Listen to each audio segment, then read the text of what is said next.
Well, I didn't expect to find myself uploading another video to YouTube.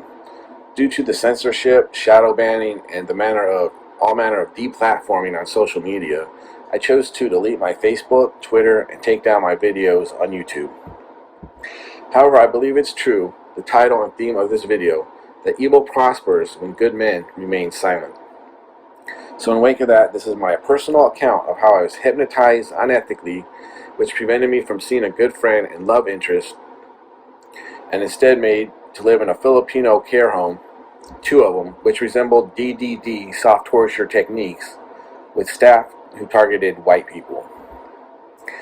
You may have seen my video entitled "What's Really Going On?" Still available on BITCHUTE,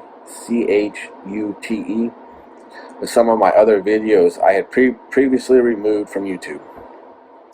In that video, I was talking about self-described caretaker Rolando, someone who would make revealing comments about joking about how he didn't take care of the white people, how he basically failed and even caused them problems, how he was taking out care of what he would call the white garbage for the rest of society. Now, first of all, I'm quite far from being racist. I know not all Filipinos are like this. In fact, most of them probably aren't. I live in California. I don't know how you can be a racist here. Sometimes I feel like I'm the real minority. But what does it matter? We all bleed red.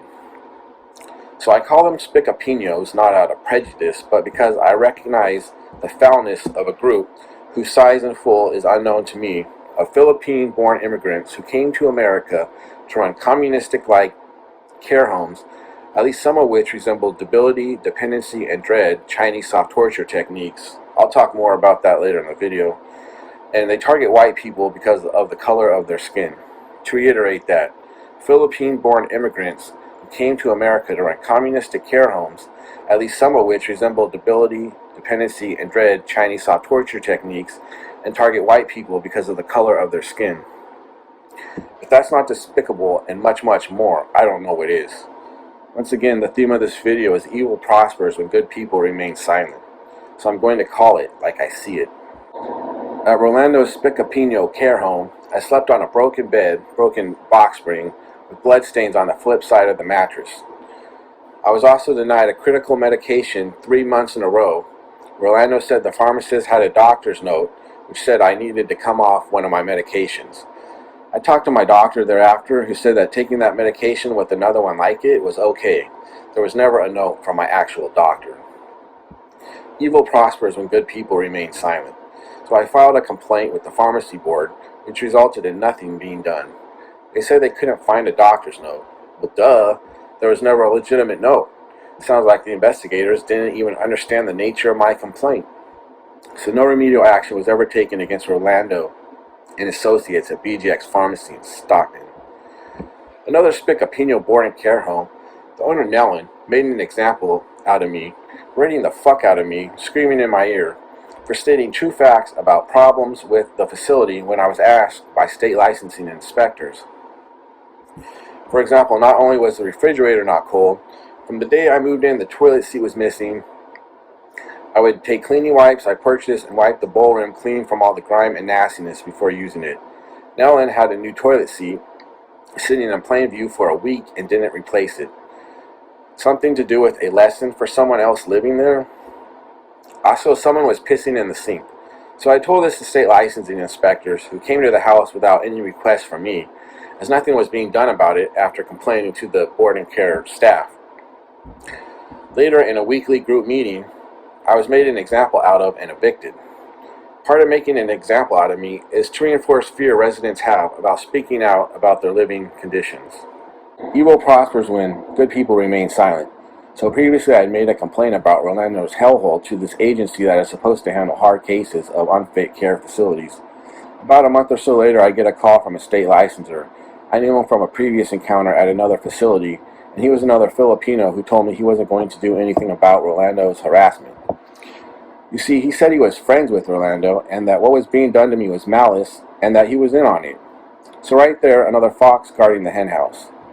I found it myself hard to believe after the state licensor Kenny told me that via the phone conversation. I was quite angry about it for some time afterwards.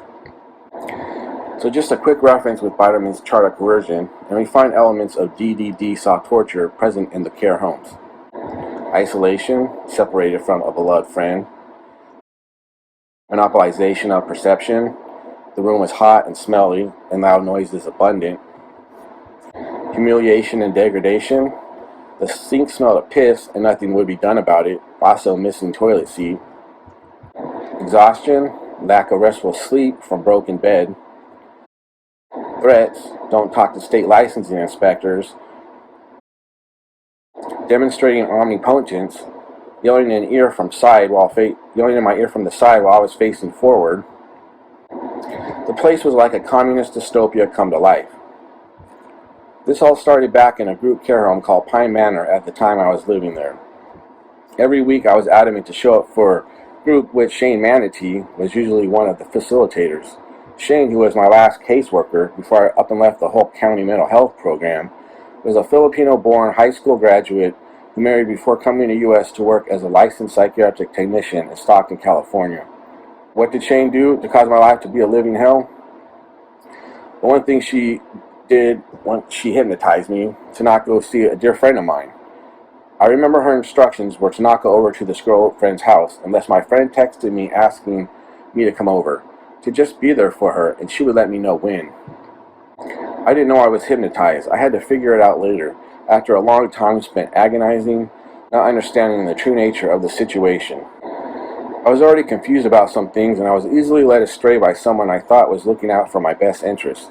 I remember when I was on the county mental health compound in Stockton, and another facilitator of the group I had attended had drove up in the parking lot and stopped to ask me about the girl, who was my friend.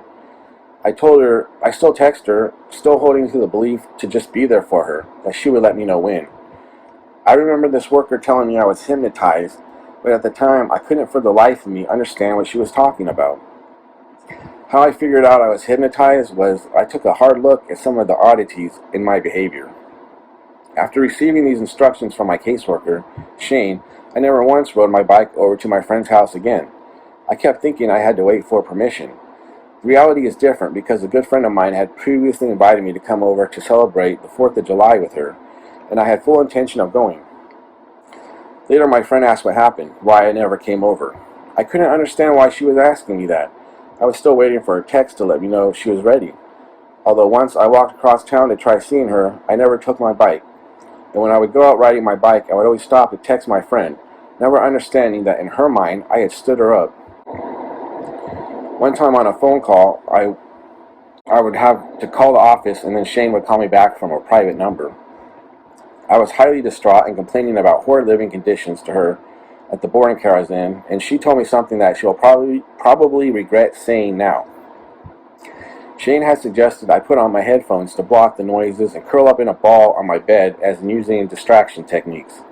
She also told me that what she was doing was I had it better off, according to her, than other residents at Pine Manor. Being I don't sell my computer and things for meth, and I work, yes, I was better off than them. Nevertheless, Shayne said she was leveling the playing field. But basically she was making me pay for my so-called white privilege. This is a good example of Shayne putting social justice activity before her supposed real job. The toll it's taken on my personal life is a pit of despair I struggle with to this day. And to think my experience at those most horrid care homes never would have came to be if it weren't for Shayne Maniti interfering with my life. Life goes on. I'm very lonely these days. I haven't seen my friend now in almost 4 years. I don't know if I ever will or when. My caseworker remains at large. She now sports a PhD in psychiatry. I would file a malpractice suit, but I'm sure that proving anything liable would be very difficult. So I'm putting this out as a warning to others to avoid Shayne's services, and to encourage those living under such horrid conditions that you need to speak out about it, even if the state licensors are foxes guarding the henhouse. Tell others in the community who will listen. Otherwise, nothing changes, because evil prospers when good people remain silent.